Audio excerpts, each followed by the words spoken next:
Euskaraz egiteagatik, ondo bidean, elitzateke gure artean txisparik sortu behar. Baina, baten bat nirekin zutuko balitz, nola jokatu ikasi beharko nuke. Horregatik, gaur, arigunerik seguruenera nator.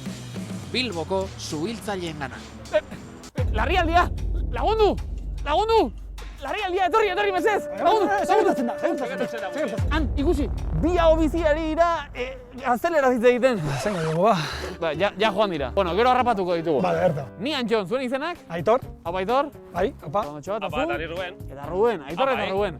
Zuen normalean bezalako larrialdi batzuk izango dituzu, Bai, ezta? normalean bai. Ze lan mota egin behar izaten ditu zuhiltzaile batek? Zuteak esango genduke. Bale? Erleoak edo listorak harrapatu. Erreskate bat egin, erreskate pertsonena. Bueno, kotxe istripuak ere. Orduan zuteena esango dugu ehuneko bat dela, baina ez dela erabat zuen lana hori ere, ezta? Ez da gehiena, ez da gehien egiten duguna. Piztu da orain, zua ez noski, Euskaraldia bera eta okerrez pagara, Bilboko zuhiltzaileek ere arigune bat osatu duzue. Hori. Konta iguzue, ze izango da zuen helburu aurtengo Euskaraldia? Gehien bat da, sustatzea, euskara sustatzea parkean. Ze askotan igual, gaudenean gure artean hitz egiten, lehenengo hitza erderaz egiten dugu, eta gero konturatzen gara, aurrean dakogunak euskaraz dakiela, aurrerantzean euskara gehiago egitea parkean, ba, bueno, kontua hori da. Esperimentu honetatik abiatu eta ohiturak aldatzen diren nolabait, ezta? Bakoitzaren rola Euskaraldian zein izango da? Ni adibidez Belarri Perez daiz. Normalean ez dutela bitzen euskara, baina bueno, erderaz hitz egiten dut eta hemen pues hago el esfuerzo un poco de aprender y hablar con los compañeros. Ba, denak hitz egiten dute oso ondo eta horregatik ba oportunitate oso ona da euskaraz hitz egiteko edo bueno, para aprender euskara mejor, hori da. Alegia, zuk Ruben, ulertu euskaraz? Nik deno ulertzen dut ia, baina bueno, ba hitz egitea momentuz zaila da. Baina Euskaraldian zehar, zure lankide guztiek jakingo dute, zurekin euskaraz hitz egin dezaketela. Bai. Hori da nire helburua. Zoragarri, Bilboko zuhiltzaileen arigunea izue. Erakutsiko diazue barrutik? Oso, no? Goazela. Ruben, hau da orduan, zuen lantresna. Hori da, hau da gure kamio berria. Ze dotorea izue. Azaldi guzu, Aitor, arigune hau osatu duzuen ezkero, ze ohitura aldaketa egingo dituzu Euskaraldia? Normalean egunero begiratzen dugu kamioa daukan erramintza guztiak. Normalki erderaz egiten dugu eta aurten pentsatu dugu konpromiso hartu euskaraz egiteko. Izendatuko dituzu tresnak euskaraz? Hori saiatuko gara, bai. Zuk Ruben, ezagutzen dituzu tresnauen izenak euskaraz? Gutxi gora bera. Gutxi gora bera? Lagunduko diogu, Aitor, Rubeni? Oso, bai. Erakutsiko diogu euskaraz, ze bai. tresna eta ditugun? Tresna asko. Bueno, hemen daukagu tresnak. Vale. Aitor, hau motosierra nik ezagutzen dut hau, motosierra, baina euskara nola esaten da. Euskaraz antzenakoa da, motoserra. Hori erreza da, Ruben. Erreza da. Motozerra. Bai. Ea ba, tresna gehiago. Hau pala, erreza da. Konoa, baita erreza esango duke. Aizkora, maza bat. Hau nola ditzen da? Hau da, haizegailua. Haizegailua. Haizegailua. Eta bueno, bereziena, estintor. Zu itzalgailua. Zu itzailgailua. Hori da. Vale. Haizagailua, zu itzalgailua, beste bi hitz zerrendara. Ari da arigunea ia fruituak ematen, Oso irakasle hona dagoazu, Joe. Ikasea ere fina, Itato que sí. Euskal oso ona. Eta gero giltz batzu daukagu hemen, ura behar dugunean eta honekin zabalde ditugu. Giltza. Albanierako sils hitzean omendu jatorria giltz hitzak.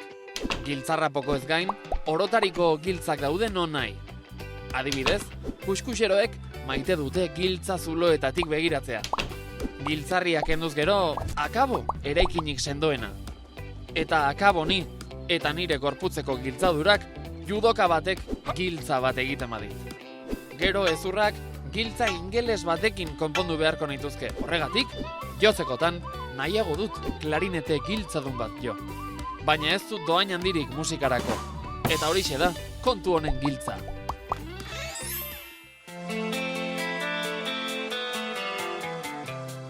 Hauxea da orduan, zuhiltzaileen kamioia barrutik ikusi da. Bueno, irtera bat daukazuen ero, ze gertatzen da hemen barruan, azaldu didazu. Bueno, normalean bi zuhiltzaile joaten gara atzean, kaboa joaten da aurrean, eta gidaria. Lau lagun. Trajea jartzen dugu, eta azkenean ekipo autonomo hau jartzen dugu lepoan, eta ja berarekin bajatzen gara. Ateratzen zarete ja. Bai. Honek laguntzen dizu, arna sartzen eta? Arna sartzen. Zoragarri. Hau gabe ez genuke zer egingo. Horra Aitor, aurrekaldean botoi mordo bat ere ikusten ari naiz, ez dakit zertarako balio duten. Hemen dauzkagu sirenak eta argiak, ziztibizioan joateko kamioarekin eta gauza bi horiek beti biztutako mar dira. Aipatu dituzu sirenak eta, ez dakit, pizteko aukerari badaukat eta? Hori larrialditan bakarrik egin aldeko, hori brometarako ez da. Saiatu naiz, saiatu behar dugu. Non gaude, Aitor? Bueno, hau da gure aldagela, irtera dagoenean, bajatzen gara danokona, eta azten gara gure ekipazio guztia jartzen. Botak, prakak, egoten dugu. Botak eta prakak aurrena. Bai, txaketoia jartzen dugu. Hau da txaketoia. Txaketoia izan da. Kaskoa eta ekipo autonomoa, eta guzti horrekin gutxo gora bera kalkulatzen dut 15-20 kilo bat inguru eramaten ditugula gainean. Aldiro lanera zoaztenero, Zutera goazenean. txaketoi bakoitzaren atzekaldean izen desberdinak ere badaude, ze bereizten da hor edo... Horre dira mailak edo rangoak, Ah, dago zuhiltzailea lehenengo, ados? gero kaboak, Aha. sargentuak, ofiziala, eta gero dago guardiako nagusia. Gaur kabo egiten ari naiz, baina ni zuhiltzailea naiz. Denetek egiten da, Aitor.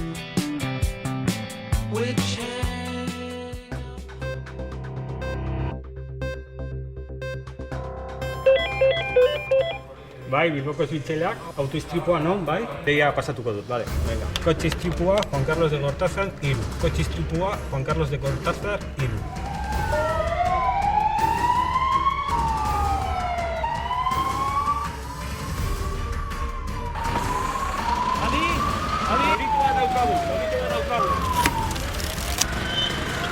Lepoko mina dukat hor.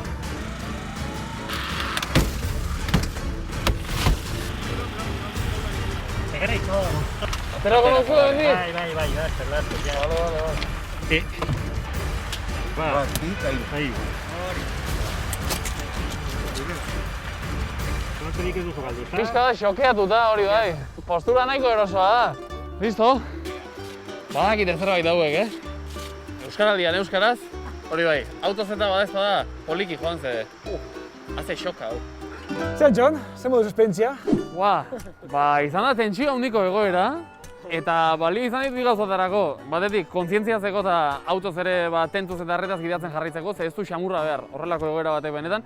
Eta gero, ikusteko zuen lana ere, tensio handiko lana dela eta muturreko egoerak bizitzen dituzuela. Hola, bai. Mundu guztia pasatu beharko luke egoera hortatik, ikusteko zer dan barrutik hori bizitzea, eta, bueno, uste dut kontzientatuko oinatekela, kontu zibilak gala bidean, eta errespetatu behar ditugula normak. Hori importante, azpimarratu zuek bizi ez baduzu ere, arretaz eta atenduz gidatu beti. Eta beste abentura bat honez gain, aurretik datorkiguna 15 egunez Euskaraldia.